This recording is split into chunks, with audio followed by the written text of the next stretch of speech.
Presiden Jokowi panen kritikan seusai memberikan pernyataan bahwa Presiden boleh memihak dalam Pilpres 2024. Jokowi mengatakan keberpihakan itu merupakan hak demokrasi. Pernyataan itu menuai beragam kritikan dari berbagai pihak. Salah satu kritikan itu disampaikan oleh tim pemenangan nasional Ganjar Pranowo dan Mahfud MD. Melalui juru bicaranya, TPN mengatakan sikap Jokowi dipakai untuk menjalankan nepotisme. Jokowi disebut ingin melenggangkan jalan Gibran untuk menang. Hal tersebut juga disuarakan oleh Yayasan Lembaga Bantuan Hukum Indonesia atau LBHI. Sikap memihak Jokowi dinilai semakin membuka adanya konflik kepentingan dalam Pilpres. Kepentingan tersebut tak lain adalah memenangkan Gibran menjadi wakil Prabowo Subianto. LBHI menilai jika sikap itu dibiarkan maka akan melegitimasi praktik konflik kepentingan pejabat publik, penyalahgunaan wewenang, dan fasilitas negara yang selama ini tegas dilarang. Jokowi dinilai menunjukkan sikap pengabaian terhadap aturan main demokrasi, khususnya aturan di dalam Undang-Undang Pemilu terkait pentingnya netralitas pejabat negara. Saya pengen sebenarnya mengundang Muhaimin itu berkunjung kan ke WDB, ke Morowali untuk lihat sendiri, seeing is believing, gitu. Daripada Anda berbohong kepada publik. Menteri Koordinator Kemaritiman dan Investasi Luhut Binsar Panjaitan membantah pernyataan Cawapres Muhaimin Iskandar soal hilirisasi. Sebelumnya Muhaimin Iskandar atau Caimin mengkritik proyek hilirisasi. Menurut Caimin, program hilirisasi itu tidak berjalan dengan baik dan tidak membawa kesejahteraan. Luhut Binsar Panjaitan mengatakan dirinya ingin bertemu langsung dengan Caimin. Selain itu, ia juga menantang agar Caimin datang langsung ke tempat hilirisasi nikel di Weda dan Morowali. Pernyataan itu disampaikan Luhut dikutip dari akun Instagram pribadinya pada Kamis 25 Januari. Menurut Luhut, Caimin tidak perlu memberikan informasi yang tidak tepat untuk mencapai suatu posisi. Luhut mengatakan membohongi publik demi mencapai suatu posisi bukan merupakan hal yang bagus. Luhut mengatakan proyek hilirisasi memberikan manfaat positif pada perekonomian. Menurutnya ekonomi di Morowali yang pada 2014 mencapai 15,8%, di 2023 turun menjadi 12,3%. Selain itu, proyek hilirisasi juga mencakup pembukaan fasilitas pendidikan yang menyesuaikan kebutuhan industri, sehingga bisa meningkatkan sumber daya manusia lokal. Saya pengen sebenarnya mengundang Muhaimin itu berkunjung kan ke WDB, ke Morowali untuk lihat sendiri, seeing is believing, gitu. Daripada Anda berbohong kepada publik yang menurut satu karakter yang nggak bagus untuk mencapai sesuatu posisi. Anda membohongi publik dengan memberikan informasi seperti tadi. Lihat data 2015 itu kemiskinan di sana 14,7%. Nah, data 2023 itu 12,4%. Jadi turun kemiskinan di sana dari 14,7 ke 12,4%. Nah, itu apa ya? Karena pembangunan ekonomi di sana. Kemudian kalau di Morowali kita lihat 2015 itu 15,8% kemiskinan, dan 2023 ini kita lihat 12,3% kemiskinan. Jadi terjadi juga cukup perbaikan-perbaikan di sana. Tapi itu saja nggak cukup menurut saya. Saya sudah jelaskan bahwa ada sekarang politeknik kita dirikan di situ. Sekali-sekali berkunjung deh ke politeknik. Itu menurut saya bagus. Dan guru-gurunya juga kelas-kelas. Ada yang dari ITB, ada yang dari UI yang kita ajak untuk mengajar di sana. Dan mereka langsung praktek di industrinya. Dan malah ada yang dikirim ke Tiongkok untuk belajar teknologi ini yang lebih advance lagi. Dan mereka sekarang bekerja ya menjadi bagian dari pembangunan proyek smelter di Sulawesi atau di tempat lain juga. Proses suatu industri itu tidak lepas daripada kualitas pendidikan. Kita kan mana pernah ada punya politeknik bermutu di luar Jawa. PDIP merespon pernyataan Joko Widodo soal Presiden boleh melakukan kampanye untuk paslon tertentu di Pilpres 2024. Respon itu disampaikan oleh Ketua Bidang Kehormatan PDIP Komarudin Watubun pada Rabu 24 Januari. Menurutnya, Jokowi bisa saja melakukan kampanye jika dirinya merupakan salah satu kontestan. Sedangkan saat ini Jokowi merupakan presiden aktif yang sudah tidak bisa lagi maju Pilpres. Namun putra sulung Presiden Gibran Rakabuminglah yang saat ini maju Pilpres sebagai Cawapres. Komarudin menuturkan, jika Presiden mengkampanyekan anaknya baru terjadi pertama kali di dunia. Menurut Komarudin, Presiden seharusnya bertugas mencegah adanya korupsi, kolusi, dan nepotisme. Oleh karena itu, tindakan Presiden mengkampanyekan anaknya seharusnya dihindari. Komarudin menegaskan, meskipun secara undang-undang Presiden bisa berkampanye untuk paslon tertentu, namun tidak etis dilakukan. Cawapres nomor urut 1 Muhaimin Iskandar atau Caimin mendukung Cawapres nomor urut 3 Mahfud MD jika ingin mundur dari jabatannya sebagai Menko Polhukam. Menurut Caimin, keputusan itu cukup adil agar menjaga independensi Mahfud MD dari konflik kepentingan sebagai Menteri Kabinet Presiden Jokowi. Caimin menilai langkah itu menunjukkan kandidat tidak memanfaatkan fasilitas negara. Selain itu, Caimin juga menyinggung pemain tidak merangkap sebagai wasit. Di sisi lain, Caimin menganggap keberadaan dua menteri PKB di kabinet tidak menjadi persoalan, meskipun dirinya sebagai Ketua Umum PKB saat ini maju sebagai kontestan Pilpres 2024. Caimin mengatakan dua menteri tersebut bukan termasuk calon, sehingga tidak terlibat dalam persaingan Pilpres. Diberitakan sebelumnya Mahfud MD menyatakan akan mundur dari jabatannya sebagai Menko Polhukam. Salah satu alasan Mahfud MD ingin mundur dari Menko Polhukam adalah agar bisa leluasa membuka data dan menyampaikan kritik kepada pemerintah. Sementara itu Presiden Jokowi mengatakan bakal menghormati keputusan Mahfud MD. Menurut Jokowi, keinginan Mahfud MD untuk mundur dari jabatannya merupakan hak pribadi yang harus dihormati. Jangan GR juga bilang kasih note kepada ayahnya Mas Gibran. Menko Marves Luhut Binsar Panjaitan geram Thomas Lembong pamer jasa kerap buat contekan untuk Presiden Jokowi. Melalui akun media sosial Instagramnya, Luhut marah atas pernyataan yang disampaikan Ko-Kapten Timnas Amin itu. Luhut mengatakan bahwa semua kepala negara pasti memiliki sosok di belakangnya yang bertugas memberikan catatan. Luhut meminta Tom Lembong untuk tidak besar kepala karena jasanya itu. Menurut Luhut, justru orang yang paling banyak memberikan catatan pidato Jokowi adalah Retno Marsudi. Luhut mengatakan apa yang dilakukan Tom hanyalah tugas dia sebagai pembantu presiden. Menko Marves itu kemudian mengkritik keras kinerja Tom Lembong saat masih menjabat sebagai Menteri Perdagangan.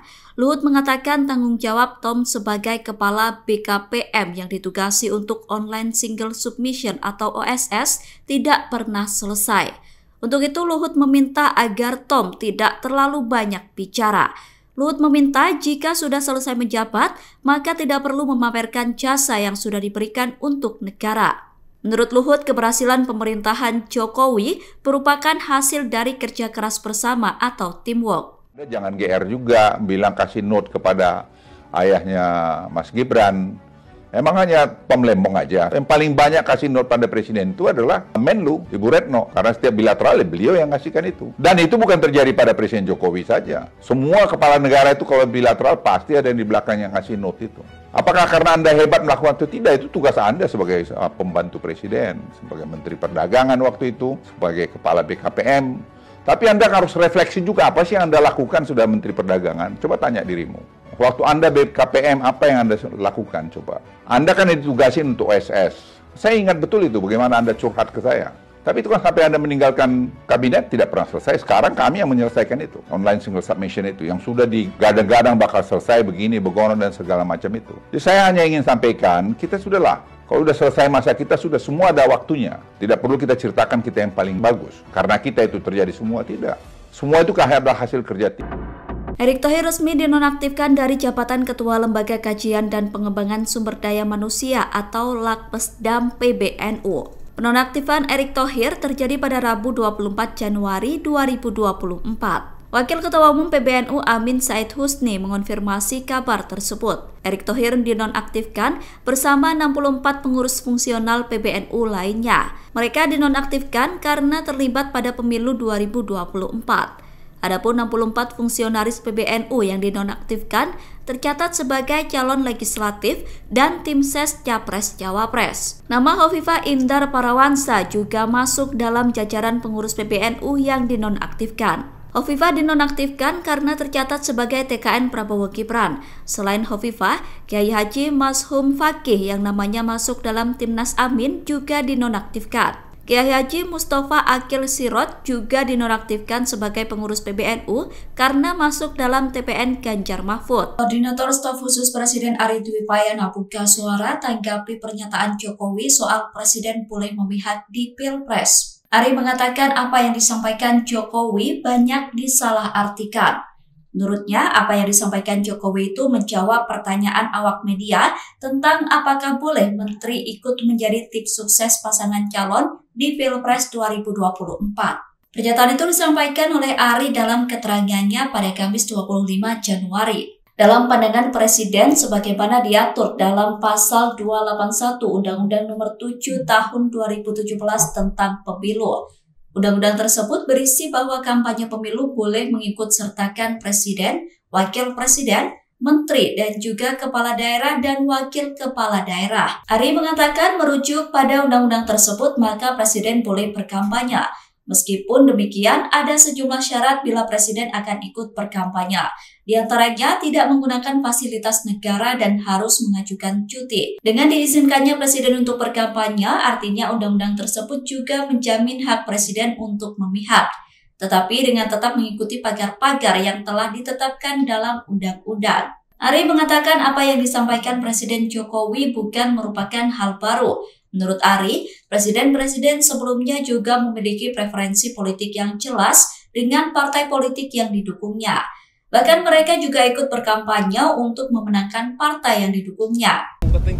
Presiden itu boleh loh kampanye. Presiden itu boleh loh memihak.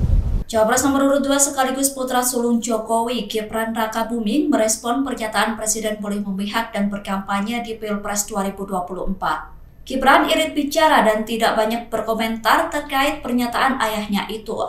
Wali Kota Solo itu mengembalikan kepada masyarakat untuk menilai apa yang disampaikan Presiden Jokowi. Pernyataan itu disampaikan Gibran di Kebumen, Jawa Tengah, Rabu 24 Januari.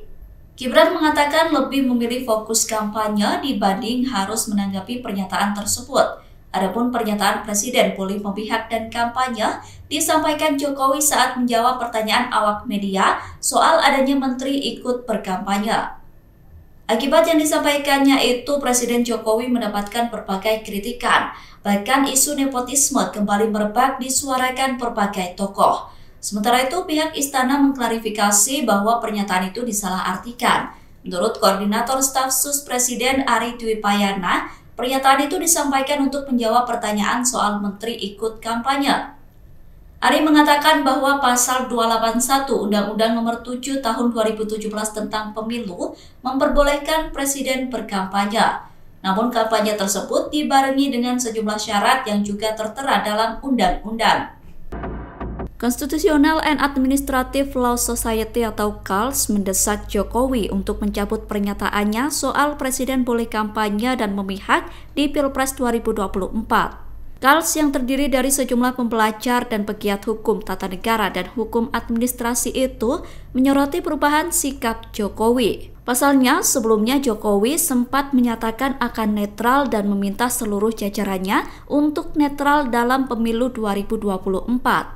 Namun pada Rabu 24 Januari kemarin, tiba-tiba Jokowi merubah pernyataannya dan menyebut Presiden boleh memihak di Pilpres. Menurut CALS, perubahan sikap Jokowi menunjukkan betapa pentingnya larangan politik dinasti dan nepotisme. CALS mengatakan tak mudah bagi Jokowi untuk netral ketika anaknya ikut berlaga dalam pemilu. Keperbiakan kepala negara dan jajarannya dinilai bisa mempengaruhi netralitas birokrasi dan mengarahkan pemilih. CALS menyebut sebagai presiden harusnya Jokowi membiarkan semua berproses sesuai aturan main yang ada tanpa membuat pernyataan yang membenarkan perilaku melanggar etik dan hukum. CALS juga menganggap pasal yang jadi rujukan presiden boleh berkampanye banyak kelemahan. Menurut mereka, pasal 281 Undang-Undang Pemilu itu tidak akan menjamin presiden netral dan adil. Menteri Presiden Jokowi ramai-ramai bantah pernyataan yang disampaikan oleh Muhaimin Iskandar dan Mahfud MD saat debat. Terdapat 4 menteri yang membantah apa yang disampaikan dua cawapres itu. Mereka adalah Menko Marves Luhut Binsar Panjaitan, Menteri LHK Siti Nurbaya, Menteri Pertanian Andi Amran Sulaiman, dan Menteri Investasi Bahlil Lahadalia. Luhut membantah kritikan Caimin yang menyebut program hilirisasi Jokowi ugal-ugalan. Menurut Luhut, hilirisasi justru memberikan manfaat positif pada perekonomian. Ia kemudian menantang Caimin untuk datang langsung ke area hilirisasi di Weda dan Morowali. Luhut meminta agar Caimin tidak membohongi publik hanya demi menginginkan kekuasaan. Sementara itu, Menteri LHK Siti Nurbaya membantah pernyataan Mahfud MD soal deforestasi hutan. Menurutnya, data yang disampaikan Mahfud MD saat debat tidak benar. Ia menekankan agar harusnya Mahfud MD bisa memahami lebih dalam tentang deforestasi. Sedangkan Menteri Pertanian Andi Amran menepis isu food estate yang dicap gagal. Andi mengklaim program food estate bukan proyek instan sehingga butuh proses panjang. Menteri yang juga membantah kritikan Cawapres adalah Bahlil Lahadalia. Menteri Investasi itu membantah pernyataan Caimin yang menyebut hilirisasi ugal-ugalan. Menurutnya, proyek tersebut telah memenuhi standar dan tidak ugal-ugalan. Bahlil mengatakan hilirisasi di sektor pertambangan telah dilakukan berdasarkan lingkungan, norma, dan aturan. Waktu Anda BKPM, apa yang Anda lakukan coba? Anda kan ditugasin untuk SS. Saya ingat betul itu, bagaimana Anda curhat ke saya. Tapi itu kan sampai Anda meninggalkan kabinet tidak pernah selesai. Sekarang kami yang menyelesaikan itu. Saya pengen sebenarnya mengundang Muhaimin itu berkunjung kan udah ke WDB, ke Morowali untuk lihat sendiri, seeing is believing gitu. Daripada Anda berbohong kepada publik yang menurut satu karakter yang nggak bagus untuk mencapai sesuatu posisi. Anda membohongi publik dengan memberikan informasi seperti tadi. Download Tribun X sekarang, menghadirkan lokal menjadi Indonesia.